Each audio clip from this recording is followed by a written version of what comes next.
এই মুহূৰ্তত ৰাজ্যৰ লাখ লাখ চৰকাৰী কৰ্মচাৰীৰ বাবে আহিছে জৰুৰী খবৰ। এবাৰ NPSৰ কৰ্মচাৰী চূড়ান্ত বঞ্চনা। NPS সম্পৰ্কত ভয়ংকৰ খবৰ আহিছে, বিপদত পৰিব লাখ লাখ কৰ্মচাৰী।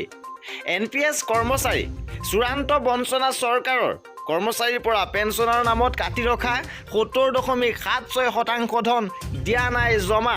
নতুন পেঞ্চন আঁচনি তথা NPS বাতিল কৰি পুৰণি পেঞ্চন ব্যৱস্থা প্ৰৱৰ্তনৰ দাবীত কৰ্মচাৰী সমাজে ধাৰাবাহিকভাৱে যি প্ৰতিবাদ কৰি আহিছে, এই প্ৰতিবাদৰ মাজতে সম্প্ৰতি পোহৰলৈ আহিছে ৰাজ্যৰ বিজেপি মিত্ৰজোঁট চৰকাৰখনে NPS কৰ্মচাৰীসকলক কৰি অহা ভয়াৱহ বঞ্চনাৰ ছবিখন।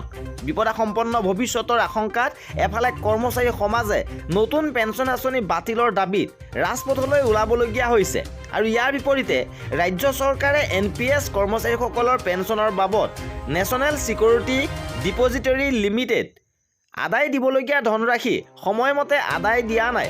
আৰু আশ্চৰ্যকৰ, NPS কৰ্মচাৰীসকলে দৰমহা পোৱা দিনটোৰ পৰা দুমাহ পৰ্যন্ত ডক্টৰ হিমন্ত বিশ্ব শৰ্মাৰ নেতৃত্বাধীন চৰকাৰে NSDLত জমা নিদিয়ে পেঞ্চনৰ বাবদ আদায় দিবলগীয়া ধন। আৰু দিছপুৰৰ এটা শীৰ্ষ সূত্ৰই জনোৱা মতে ৰাজ্যৰ NPS কৰ্মচাৰীসকলে দৰমহা পোৱাৰ লগে লগে কৰ্মচাৰীসকলৰ পৰা পেঞ্চনৰ বাবদ কাটি ৰখা ধন আৰু চৰকাৰে দিবলগীয়া অংশ মিলাই সেয়া NSDLত জমা দিব লাগে। কিন্তু আশ্চৰ্যকৰ কথা এই যে প্ৰতিমাহে কৰ্মচাৰীসকলৰ দৰমহাৰ পৰা চৰকাৰে পেঞ্চনৰ বাবদ ধন কাটি ৰাখে ঠিকেই, পিছে সেয়া জমা নিদিয়ে NSDLত। প্ৰাপ্ত তথ্য অনুসৰি NPS কৰ্মচাৰীসকলে দৰমহা লাভৰ দিনৰ পৰা দুমাহ পৰ্যন্ত মাথো 29.24% ধনহে NSDLত জমা ৰাখিছে চৰকাৰে।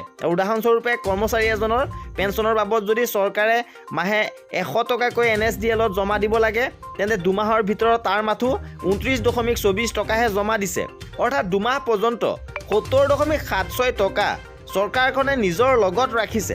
আনহাতে কৰ্মচাৰীসকলে দৰমহা পোৱাৰ পৰা এমাহৰ ভিতৰত পেঞ্চনৰ বাবদ চৰকাৰে NSDLত দিবলগীয়া ধনৰ মাথো 1%হে আদায় দিছে।